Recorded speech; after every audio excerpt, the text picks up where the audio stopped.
I see the born of no return. Sister, hey now, can't you see we're rushing for the end? I see the point of no return. Now I see the point of no return. It's just Well, good evening, everybody. Welcome to Tuesday. It's Tuesday, December 9th, 2014. We're already in the last month of 2014, and I'm sure all the young ones out there are just dancing around the Christmas tree, waiting for all the goodies to be piled under. And yeah, on this show, we're going to call it the Christmas holidays.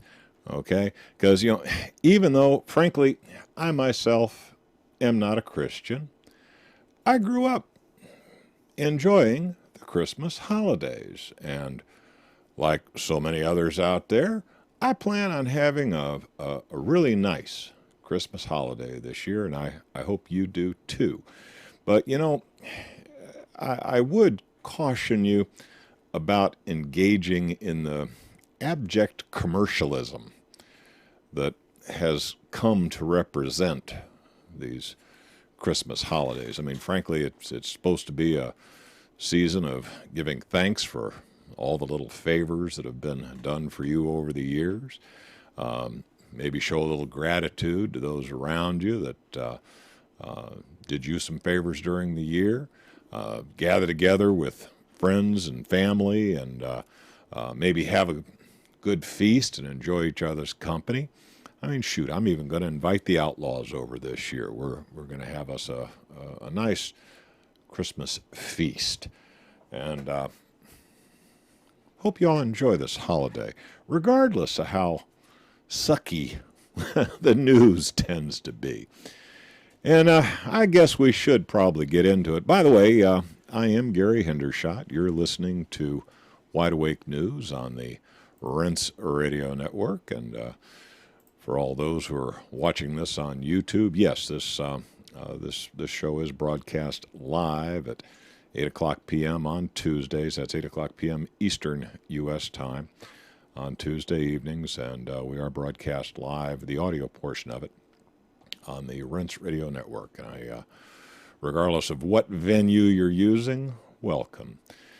But I guess the top item in the news, the one that everybody is talking about today, because it's the hot item, just came out, hot off the presses. Gosh, I guess we did torture a few folks. Duh. In the wake of the 9/11 incident, the United States, I guess, was justifiably enraged. We were angry. We'd been hit. We'd been hit hard. Didn't even really know who the hell hit us. Now, with 2020 hindsight, it probably was not Afghanistan. Probably was not Saddam Hussein. As a matter of fact, looking more and more like it was guys who wear three-piece suits. But, regardless of that, at the time, we were vulnerable. Like, folks who'd been just minding their own business, walking down the street, all of a sudden hit by a truck. Did anybody get the license plate of that truck? In our rage, in our anger over the events of 9/11, all too many of us kind of looked the other way when those representing us, those spending our tax money supposedly on our behalf, did things that were not just shady, but were illegal and are now embarrassing. Yes, we tortured a few folks using techniques right out of the playbook that Nazi Germany wrote. As a matter of fact, they even called their enhanced torture, enhanced interrogation, they called it sharpened interrogation. We used the playbook drafted by the Nazis during World War II. So what does that make us?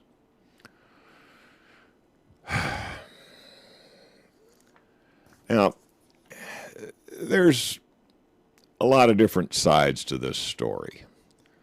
Consider, and as always, make up your own damn mind. But consider, is the report from the Democratic majority on the Senate Intelligence Committee on post-9/11 interrogations a badge of honor, as Joe Biden put it, or an attempt to scapegoat the CIA for doing what it was asked to do? Now, as we proceed with these first few articles this evening, I want you to keep a term in mind. Plausible deniability. Plausible deniability. Keep that in the back of your mind. Now, you're the President of the United States. You oversee a vast bureaucracy.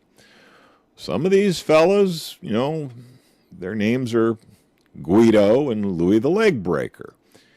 And you look at Guido and you look at Louis the Leg Breaker and you say, something should happen to those who showed me disrespect. And Guido says, no problem, boss. I'll handle it. Louis the Leg Breaker says, yeah, don't worry, boss. We're going to take care of everything. And the boss, he just shrugged his shoulders. He has no idea that this is going on. But, you know, in a little memo, he writes, look, you know, I don't care what you guys got to do. Get me to skinny on this. I want to know who was involved, when it happened, where it happened. I got to know. You know, the people are counting on me to get my pound of flesh. I don't want to know how you do it. Sure, boss. Sure, boss. No problem. No problem. And Guido and Louis the Leg Breaker go on about their business in the best way they know how. Now, in their minds, they are carrying out the orders of the boss. The chief executive of the United States has basically said to them, I don't care what you got to do. Find out who did it and find out how I can get them back. Hey, they've just been given a blank check. And man, they used it. Now, I wish I could tell you that waterboarding was the worst of the forms of torture. But some of the rumors going around about, you know, the children of some detainees having their testicles crushed, and some of the stories about games of Russian roulette. I mean, some of the stuff that these guys pulled to try to extract actionable intelligence from people, many of whom were innocent sheep herders who happened to be caught up in a sweep because, you know, they had some kind of a feud going on with one of their neighbors, and one of their neighbors went and told somebody, hey, I think this guy over here, I think he's Taliban or whatever, you know, because frankly, a lot of those who we swept up in these dragnets of supposed terrorists were totally innocent of any criminal wrongdoing against the United States. In a worst case situation, they may have been partisans who were defending their turf from what they considered an outside invader. I mean, put yourself in their position. I mean, you're just average Joe. All of a sudden, a bunch of Chinese come in helicopters, and they got fancy weapons, and they paratroop in, and you pick up Grandpa's old shotgun and you go out and try to dispatch a few of them, don't you? That's the position that many of these folks in Afghanistan and Iraq found themselves as the United States invaded their nations. We like to position ourselves as the good guys. We're the guys who wear the white hat. We're not there to conquer them and take their stuff, although that seems to be the end result of what happened. But yes, the CIA, an arm of the executive branch of the United States of America, conducted itself in a way that now that it's come out, we find embarrassing. And the Senate Intelligence Committee, wishing to distance themselves from it, because after all, many of these guys, they'd like to be reelected. They would like to keep their nice, cushy jobs working for the Senate. They don't want to have to take the blame for any of this activity, although most would agree that the number of people who knew about these supposedly enhanced interrogation techniques went well beyond the CIA. Contrary to the representations made by the Senate Intelligence Committee, most knew but turned a blind eye to what was going on so that they could maintain the perception of innocence, that plausible deniability, up to and including Presidents Bush and Obama. Now, when it comes to the CIA and torture, the CIA, in theory, is an intelligence gathering organization. They don't have torturers on staff. They don't have a dungeon where, they practice these techniques and so on. So they needed to hire some consultants, when the gloves were taken off and they decided that they were going to use these enhanced interrogation techniques. They needed some advice on how to get it done and how to get it done right. Did you know that there were 2 psychologists that earned in excess of $81 million advising the CIA on how best to conduct enhanced interrogation? The CIA relied on these 2 contractors to evaluate the interrogation program they had devised, in which they had obvious financial interests. From 2005 to 2008, the CIA outsourced almost all aspects of its detention and interrogation program to this company. The contract was worth $181 million, but only $81 million was paid. Isn't that precious? Well, it's nice to know that we don't have any, abject torturers within the federal government. Again, for purposes of plausible deniability, such things are generally outsourced. One of the arguments that was made early on about this so-called enhanced interrogation was that, the law only says we can't do it on U.S. soil. And we didn't do it on U.S. soil. We did it in Guantanamo, and we did it in Hungary, and we did it in Poland, and we did it in Czechoslovakia. But we didn't do any of that on U.S. soil. Yeah. That's their story, and they're sticking to it. Now, another aspect of this, so far, in all of this, CIA torturing nonsense, only one guy has gone to jail. Only one guy. Former CIA officer Jim, and I hope I don't butcher this poor fellow's name too bad. John Kiriakou. It's Kiriakou is his name. John Kiriakou. Kiriakou is the only CIA employee connected to its interrogation program to go to prison. But he was prosecuted for providing information to reporters, not for anything connected to waterboarding or any other of the today's Senate calls torture. Bottom line is, this fellow was a whistleblower. He came out and said, hey, wait a minute, there's some stuff going on over here that is illegal.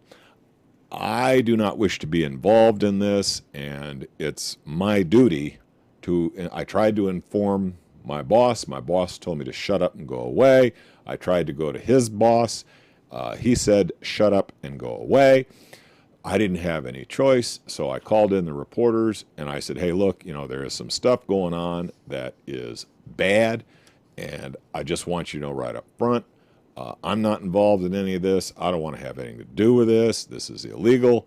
And, so for whistleblowing on the enhanced interrogation techniques, this fellow whose picture I'm now putting over my shoulder, a fellow named John Kiriakou. Somebody's going to correct me on the pronunciation of this fellow's name. It's an unusual name. Last name is spelled Kiriakou. This man is in prison for telling the truth and trying to make an illegal activity known, trying to get somebody to do something about something bad that he witnessed and did not wish to be any part of. He's in jail right now. He does have a legal defense fund. If you're feeling generous over these Christmas holidays and you would like a noble cause to throw a few bucks out, please do an internet search on John Kiriakou, and you will find his legal defense fund out there. It's pretty prominently listed if you post that name up in your search engine. If you could throw him a few bucks and help him in his legal defense, I think it's probably a noble charitable cause to toss a few bucks at. Now, the Senate Intelligence Committee is saying, "Oh, we're never going to do this again. This was bad. It was out of our insanity, the insanity of our rage after 9/11. This is a terrible thing. Oh, sorry." And they all wish to distance themselves from the decision-making process, and it appears that they're going to hang the CIA out to dry as the culpable parties, so that they maintain their plausible deniability, and they can go back home to their constituents and say, "Hey, I didn't know anything about this, and boy, as soon as I found out, I kicked some butt over there at the CIA. Yes, sirree, Bob. So you just reelect me next time around, and I'll make sure that this kind of stuff never happens again." Yeah. And you best believe it. That is a load of BS. These guys knew exactly what was going on. They just, would prefer that you didn't know what was going on. They are embarrassed not that it happened, but that they got caught. And it's all of this stuff that's going on right now with, all the news coverage and everybody beating their chests and wringing their hands about all this. It's all for show. It's all for show. Because, Back in 2008, the Obama administration basically gave immunity to everybody who was involved. So nobody except John Kiriakou, or however you pronounce his last name, nobody is going to go to jail over this. They're going to, they're going to talk about how terrible it was and how it'll never happen again. But the bottom line is, it's all for show, just to make you think that they're really sorry about it, when what all it is they're sorry they got caught.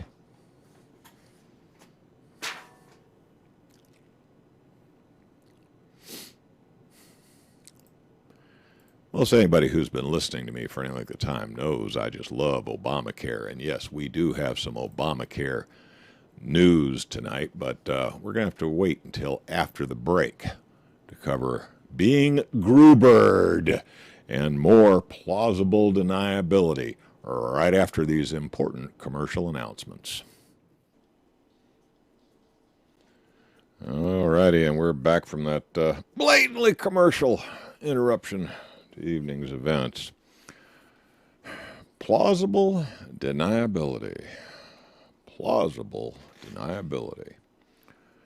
Keep that phrase in mind. Yeah, so Jonathan Gruber was grilled by the House. Republican House Oversight and Government Reform Committee Chairman, Representative Darrell Issa, interviewed disgraced Obamacare architect Jonathan Gruber just this morning, Tuesday morning. Gruber infamously remarked on the stupidity of the American voter and detailed how he and Obama crafted ways to deceive people during the writing of the Obamacare bill in order to get it passed. Now, for any of you out there who do not remember, I just dearly love Obamacare. I thank Obama for that free health care. Yeah, but Jonathan Gruber. Now, in front of the House subcommittee, he was very humble and, I'm sorry. Now look, this guy's not sorry for anything. He got paid big time to figure out ways to hide the financial implications of Obamacare.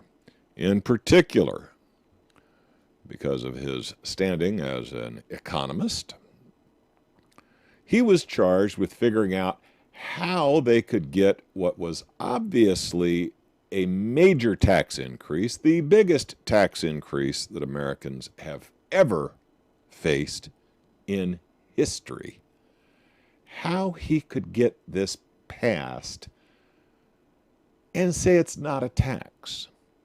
Now, we know that when the Supreme Court looked at it, the Supreme Court looked at it and said, look, we don't care if you call it a penalty or, we don't care what name you put on it. It's a tax. But it was Jonathan Gruber's job to make sure that the wording, they used, lawyer words in such a way that the obvious tax implications of Obamacare were obscured. Because, see, they had these two competing elements that they had to get past. First of all, they had to get it past you. They had to convince you that you were actually going to get something for your money. Even though it has become more and more obvious as time goes by that the coverage afforded by Obamacare is meager at best. Most people, because of the outrageous deductibles, will never actually be able to make a claim. This was a big-time money grab. This was purely a tax. It was a way to redistribute money from you to the insurance companies and the federal government. But gosh, if they got it, if they went before the OMB, and it was obvious that it was a tax, the Congress wouldn't be able to pass it. Hey, they couldn't go back to their constituents and say, "Yeah, we're going to hit you with the biggest tax increase you've ever had in history." They couldn't do that. But now they got to go in front of the Supreme Court, and the Supreme Court looks at it and says, "Yeah, I don't care what you call it. All these lawyer words aside, it's a tax. So yeah, it's legal. Congress can levy a tax, but no, we didn't levy a tax. Yeah, it's a tax. No, we didn't levy a tax. Yeah, it's a tax." So Jonathan Gruber's job was to fool you into thinking that this was actually some sort of beneficial program that average Joe American was going to see some returns from, as opposed to being a way to extract more money from you while delivering nothing in return. The meeting that doomed Obama on the domestic front, it was time to turn in the health care bill, but Obama was face to face with the false promises he'd made. Remember, if you like your doctor, you can keep your doctor? Do you remember, if you like your plan, you can keep your plan? Do you realize that for every one individual that has signed up for Obamacare, 49 have received letters from their insurance companies saying, "Sorry, your insurance policy has been canceled because it does not comply with Obamacare. But if you like your plan, you can keep your plan. If you like your doctor, you can keep your doctor." Remember that? Yeah. The entire Obamacare plan was sold to you as a lie. And this Jonathan Gruber fella, he was one of the chief liars. But now that they're caught, the Congress needs what? Needs what? Come on, folks. Needs what?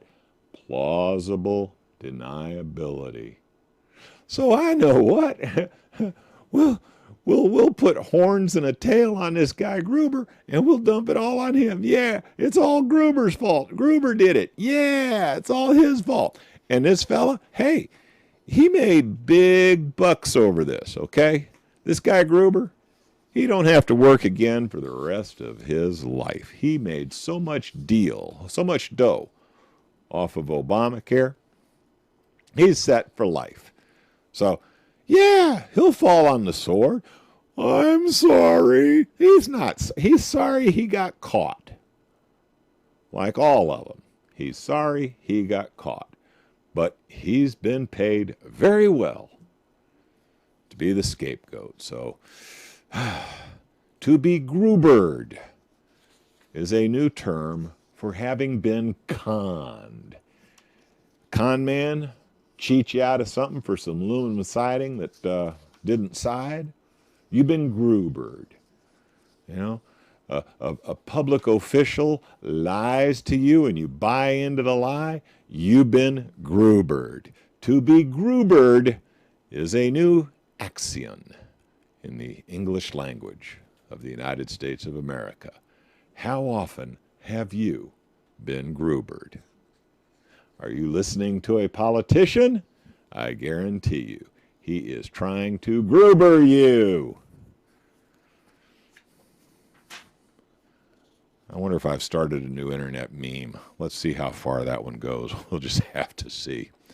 This guy Gruber, it sickens me sometimes. Sometimes I just got to laugh at this stuff because,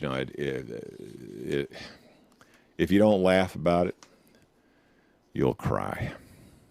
Good Lord, I've been Grubered. Hey, have you heard the Erdogan over in Turkey and the United States?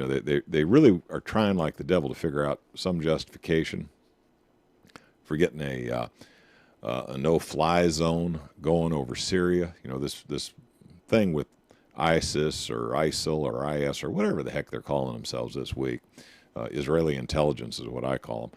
But, if they, if they're really going to use this ISIL threat as a reason to pummel what's left of Saddam and Syria, they kind of would like to have a no-fly zone. But see, the problem is ISIL, IS, whatever they're called, they don't really have an air force. So, how do we justify putting a no-fly zone up in an area against an enemy that has no air capability?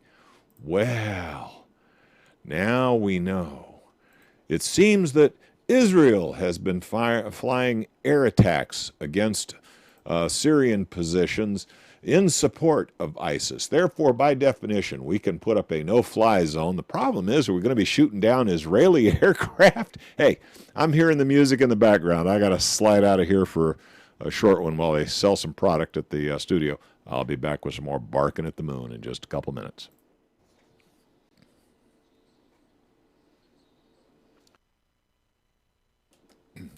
Okay, and we're back from that short break. Let's see here. Plausible deniability. Plausible deniability. See, there's a lot of that going around in the news. These elected officials who we used to refer to as public servants, but, they've been promoted in recent years. They're now elected officials. I think we no longer really have a legislative branch. We have a Politburo. But that's neither here nor there. They really do not want to take your wrath for things like, enhanced interrogation or all this furor over how stupid you were to let them slide Obamacare past you. They want this plausible deniability. So to do that, they need a scapegoat. It's kind of like, 9/11. Nobody wanted to admit that, the handwriting was on the walls who did it. We had to find some bearded guy with a cell phone and with a sat phone and a laptop living in a cave in Tora Bora to blame for this.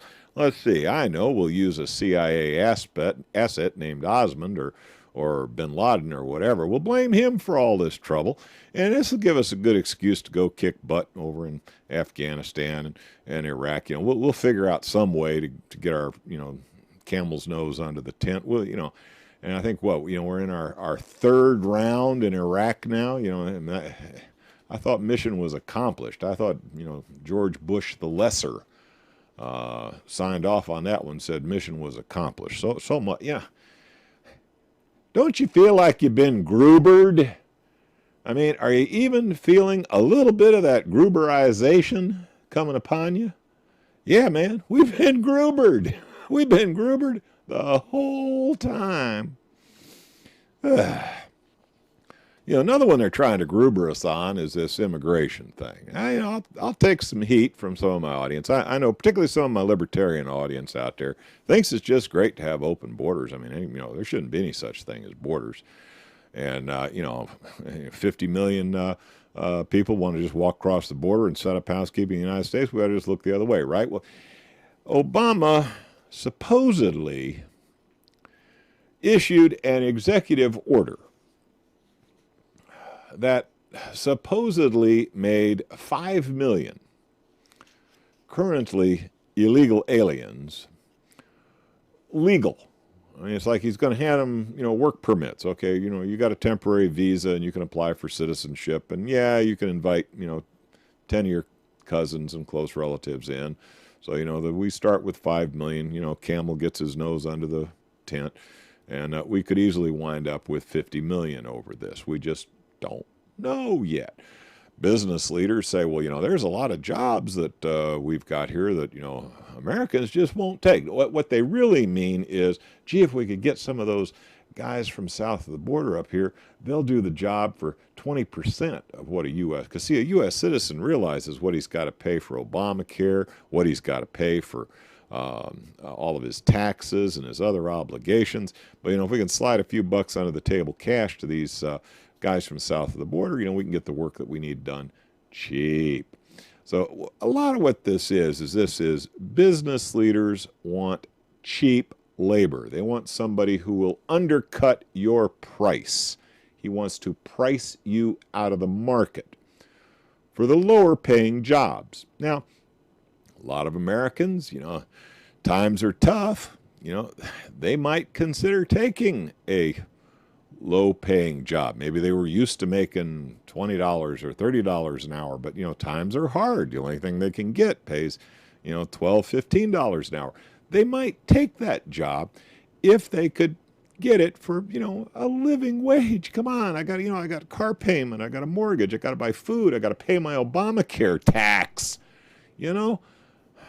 But if I could get some scab labor from south of the border for $4, $5, $6, $7 an hour, why should I pay an American citizen $12, $13, $15 an hour? That's what this is about. This is about business wants cheap labor. They wish to price you out of the market. In addition, they would really kind of like to make you dependent on government handouts.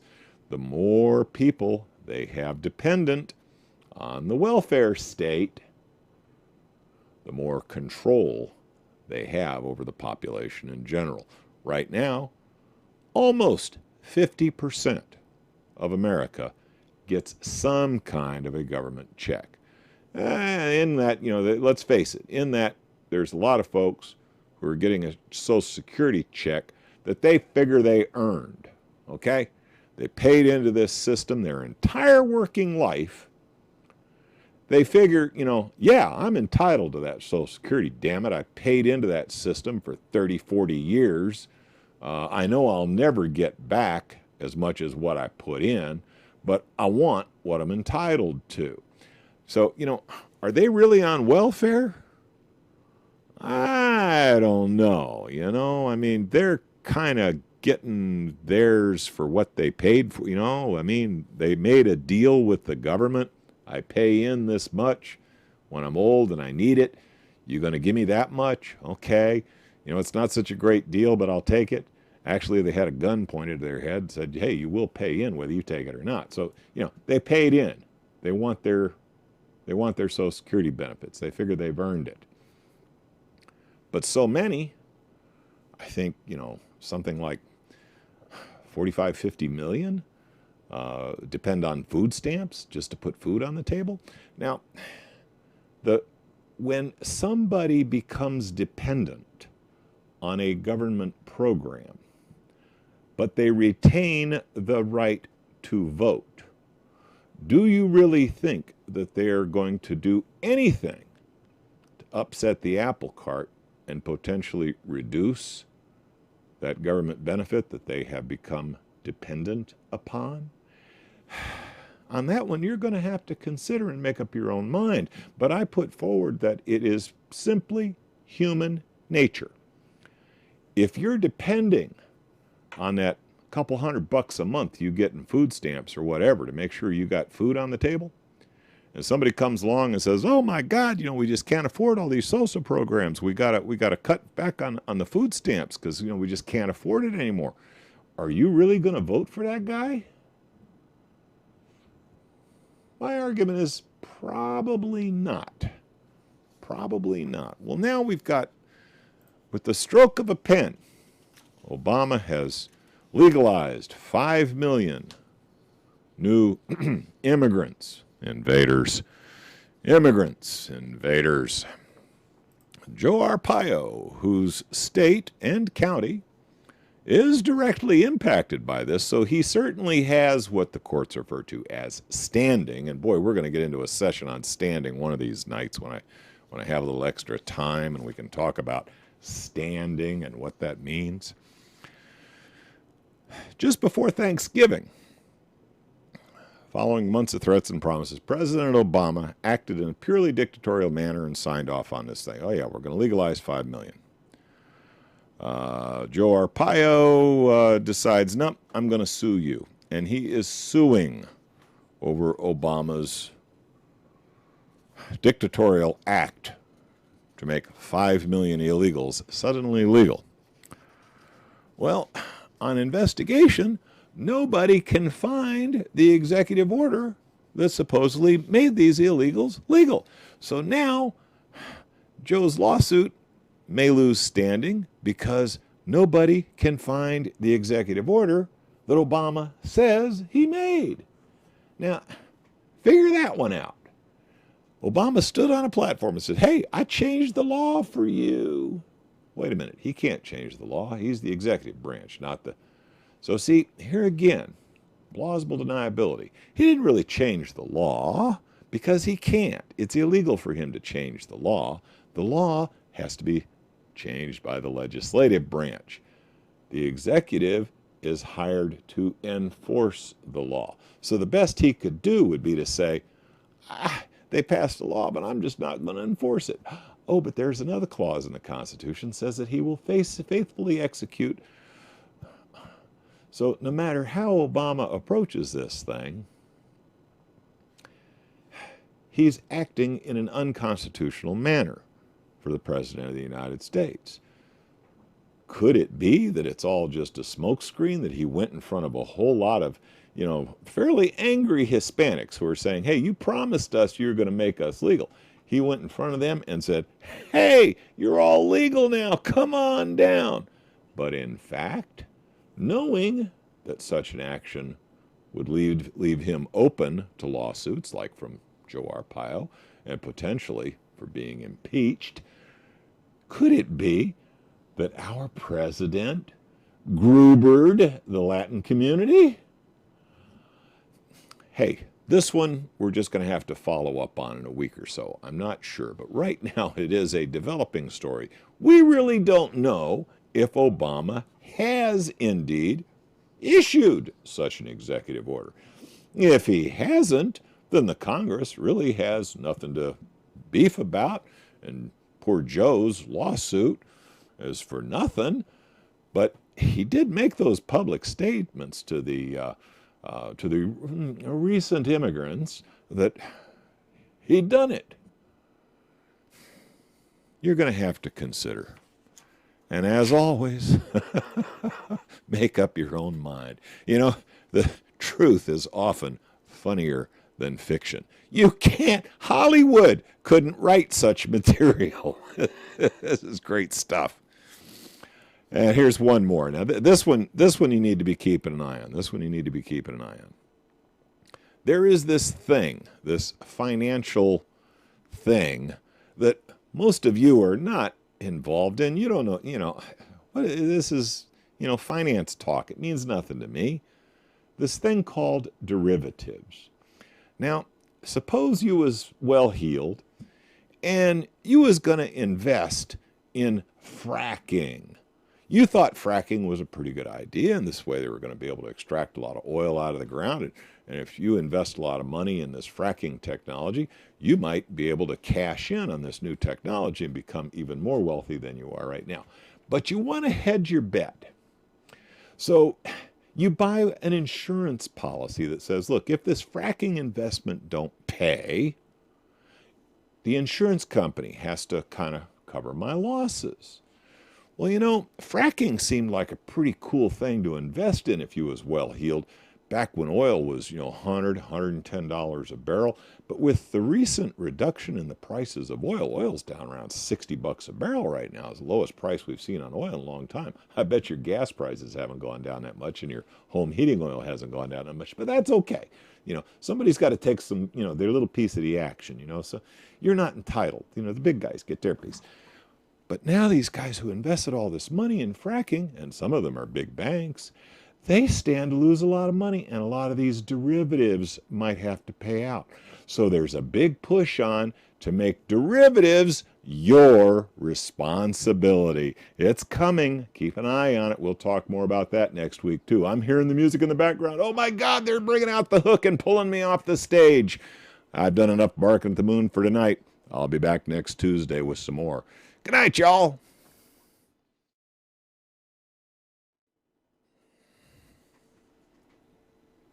Okay, I think I'm back. I tell you, there was one more article I really did want to get to tonight, and it was, it's just one of those. Oh man, it's one of these articles that, in a way, it's kind of sad, but it is the truth and something you need to be aware of. back in the day, the United States had the finest infrastructure in the world. I mean, we had good, solid rail system. Our highways were the envy of the world. I mean, the infrastructure of the United States was really, really, really strong. Now, over the last 50 years or so, that infrastructure's kind of been, let go while we, spend all of our money blowing up brown people everywhere in the world. And, we got bridges that are falling. We got roads that got potholes, could swallow a Volkswagen. Our rail system is laughable these days. But, China, on the other hand, is kind of an up-and-coming nation. Right now, they represent about 16% of the gross national product of the world. They have indeed surpassed the United States. Yeah. So your big economic engine of the world in the 21st century looks like it's going to be China, not the United States. And on the truly embarrassing category, China has just launched 32 high-speed train routes. Matter of fact, they just made the announcement today. The network extensions include a link between the biggest city, Shanghai, and the manufacturing hub of Guangzhou, right next to Hong Kong. They have 11,006 miles of high-speed rail. Their trains can reach speeds in excess of 260 miles an hour. Their trains carry goods and products from one part of China to another, as well as very comfortable passenger accommodations. At 265 miles an hour, I would say that their rail system is competitive with many short-haul air routes. Frankly, their rail system is enviable, and kind of makes me wonder, where did we go wrong? I mean, we were the powerhouse. I mean, frankly, this should be us. We should have thousands of miles of high-speed rail connecting every major city in the United States. We should be moving products. We should be moving people by high-speed rail, preferably without having to be sexually assaulted or irradiated just to get a ride. In China, by the way, they do not grope or x-ray anybody to get on a train to ride from one part of the country to another. Makes you kind of wonder, why isn't that us? Why isn't that us? But anyway, that was the last.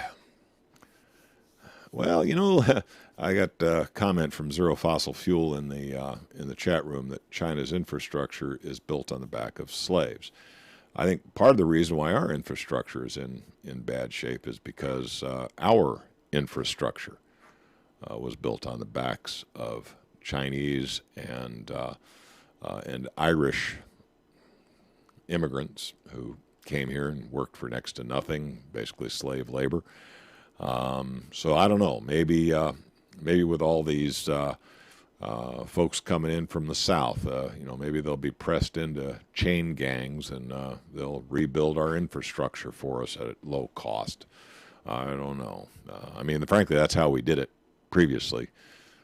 We employed Chinese and Irish labor at fees that average Americans would not take back in the late 1800s, early 1900s, and they're the ones who built the infrastructure that is now crumbling around us.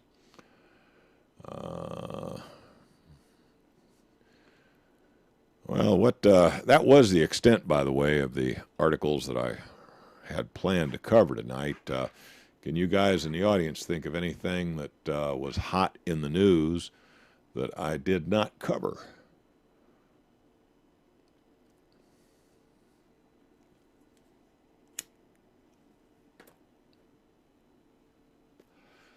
So what did I miss, guys? All right, there's quite a few of you out there in the chat room. I don't know if you're all drunk or you fell asleep, or if maybe the pulse motor build-off for 2014. Yeah, I guess I should give that a plug. Russ Grease, YouTube user. What is it? What is Russ's YouTube username, Zero? If I want to mention that and get him over, get folks over to his YouTube channel. Come on, Zero, help me out.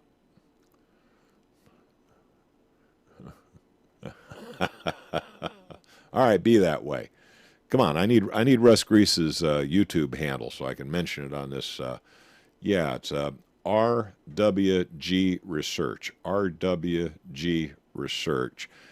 They are running a contest, the Pulse Motor Build-Off. This is for experimenters who like to build interesting widgets in their basements and garages. And yours truly will do an awards ceremony. I haven't really cleared with Russ yet the date for that, but as soon as I know for sure, I will send some tweets out to notify my regular viewers that we're going to have a live presentation of the Pulse Motor Build-Off Awards ceremony. I will put on my Smart Scarecrow hat once again, and we will do that thing, and hopefully we're going to have some fun with it. His YouTube user account is RWG42985.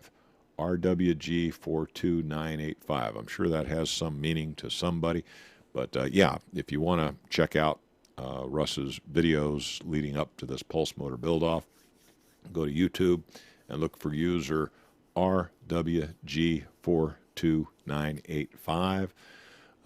See what's coming up. I don't know if they've got any previews yet of any of the build contestants. I don't know if they've published any of those yet. Possibly, but we've done this Pulse Motor Build-Off now for a couple of years running, and it's always a lot of fun.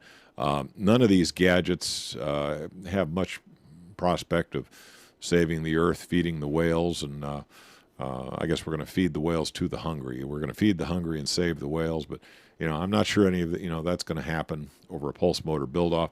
But hey, it's a lot of fun. Sometimes we see some very creative gizmos. And I'm very happy to be involved in the awards ceremony. So what else do we need to cover tonight, guys?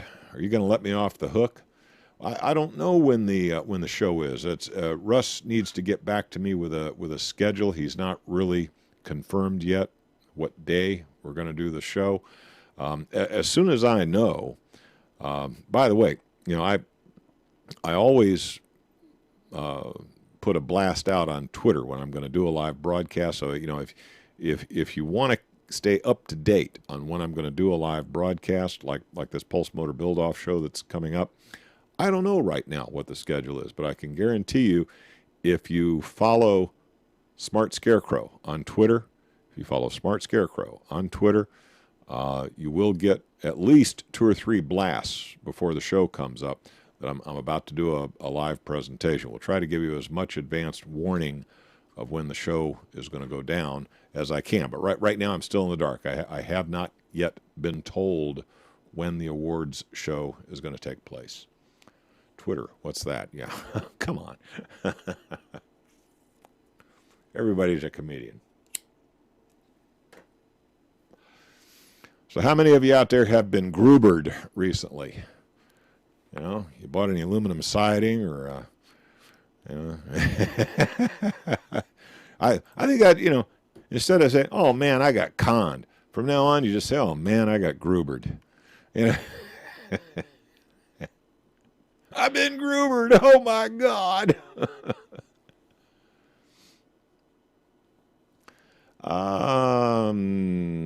I don't think Leo Wanta has a snowball's chance in hell of getting that $4 trillion back ever again. I think the money grubbers on Wall Street already got control over that money, and Leo Wanta is going to be talking about that until his dying day. He's been trying to repatriate that money to the U.S. Treasury, but, the Bush crime cabal got a big chunk of it, and the rest of it is probably in the Rothschild till, right along with Ukraine's gold. So, that story has been going on for, I don't know, 10 years, ever since the fall of the Soviet Union. For those of you who are not aware of it, Leo Wanta was employed by the State Department. Some say he had CIA connections. I'm not really sure, but he was obviously linked in some way to the intelligence community. And under Reagan, Leo Wanta was instrumental in bringing the old Soviet Union to financial ruin. And in the process, he managed to snake off with a significant chunk of change from what was left of the Soviet Union. Now, he has been arguing for many years, even while he was under house arrest in Switzerland. He has been arguing that he has $4 trillion in an account in Singapore that he wishes to repatriate to the U.S. Treasury. Well, $4 trillion, although, now that we're darn near $1.5 quadrillion, $4 trillion probably won't even make a dent in the total national debt, but technically it would pay off the acknowledged debt of the United States of America. That portion on the books, that portion of the debt that the U.S. acknowledges. The U.S. just kind of ignores the fact that they're on the hook for about $25-30 trillion to guys like me who've paid into Social Security for the last 50 years and really think that we're entitled to get some of that back. Though what they would like us to do is they would like us to work until we're 65 and die when we're 66, so we can't make a claim on that Social Security trust fund that no longer exists. Well, Leo Wanta's $4 trillion would at least pay off the, a portion of the $16 trillion that the U.S. acknowledges as being legitimate debt. It doesn't come close to covering the $1.5 quadrillion that is the true exposure of the United States of America, that debt that your grandchildren, great-great-grandchildren, great-great-great-great-grandchildren will probably be expected to pay. But in any way, Leo Wanta has been arguing that he would like to repatriate this money. Many say that the money is really no longer under Leo Wanta's control, that the Bush crime cabal, yes, the same family that brought you King George I and King George the Lesser, and would like to shove King Jeb down your throat. The Bush crime cabal, aided and abetted by the Clinton crime cabal, they've already made away with that money, and it's no longer available. It's already been grabbed. Leo Wanta thought he still had control over it.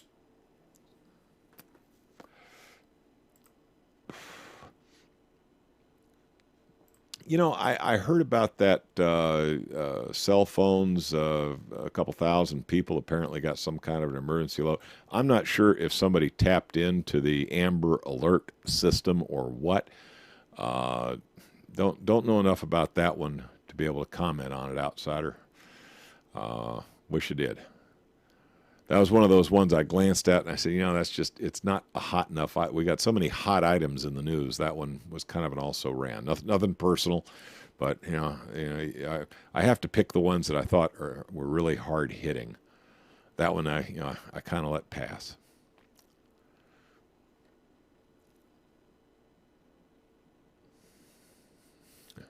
And every penny will pay down our debt. Right? If they do get the $4 trillion, they'll spend it real fast, bombing some more brown people. Those guys are like drunken sailors when they find a few trillion laying around. They ain't going to use it to pay the old credit cards. They're just going to, apply for another credit card to pay the interest payments on the previous credit card. That's the way they do these things. What else we got going that we need to talk about? Yeah, I wouldn't be a bit surprised if that emergency alert thing was some kind of a prank. I have set up Amber Alert systems for radio and TV cable providers, And I can tell you, I always looked at that system and kind of shook my head. And okay, always looked kind of fragile and easy to hack from my point of view. But it was one of those things where there was a mandate where they had to put these things in, and I put them in, even though I kind of was suspicious about their security. But that's neither here nor there. It could just have been a prank. Not really sure. I didn't look into that one as fully as I would need to really discuss it intelligently.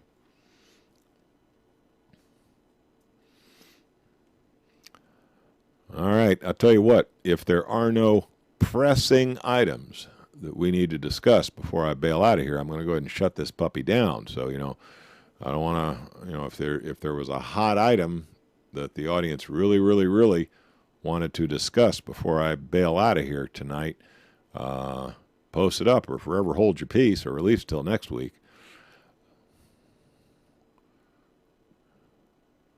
And watch your email. Don't let any of those damn emails that you get Gruber you. I've been getting a lot of emails here where we've moved your email from this provider to the other on your request. Please click the link here to confirm that you. Well, I didn't want to move my email. I click on that link. Yeah, Don't you let those guys Gruber you. 'Tis the season to be Grubered. All right, there's a lot of people out there. The crooks. They got to have some Christmas money too. They got kids. They got to buy gifts for their kids. And there's a lot of folks out there right now who would like to Gruber you for a few bucks. Be real careful about those spam emails. Don't get caught up in any Gruberizing. You've been Grubered enough for this year, I guarantee you. Yeah, phishing's at an all-time high. It's crazy. I got customers, calling me every day. What do I do with this email? I said, delete it. Don't push any buttons. Don't click on that damn thing. Just delete it. Yeah, they're out to get you. 'Tis the season to go fishing. You better believe it. Yeah, your order status. Yeah, that's one of the favorites too. I know who I order from. Don't you? If you order something off of Amazon or you order something from some other online provider, you know who you ordered from. If you get some email from somebody who don't look kosher and I ain't going to click on your zip file attachment or, yeah, right. You got to be real careful because there's a lot of people out there this time of year who would really like to Gruber a few bucks out of you. Yeah, I did see that article about the Aussies who are getting 40% efficiency on solar conversion. That was pretty cool.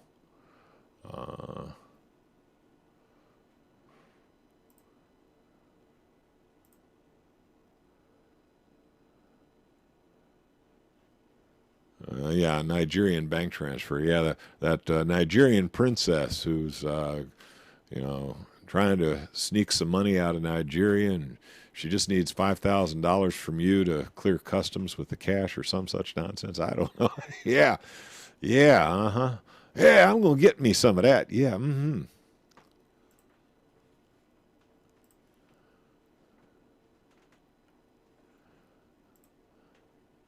All right, guys. I think that's going to have to be it for tonight. I'm gonna go ahead and shut it down. I got to package this thing up, get it posted to YouTube, and get my jammies on and go to bed.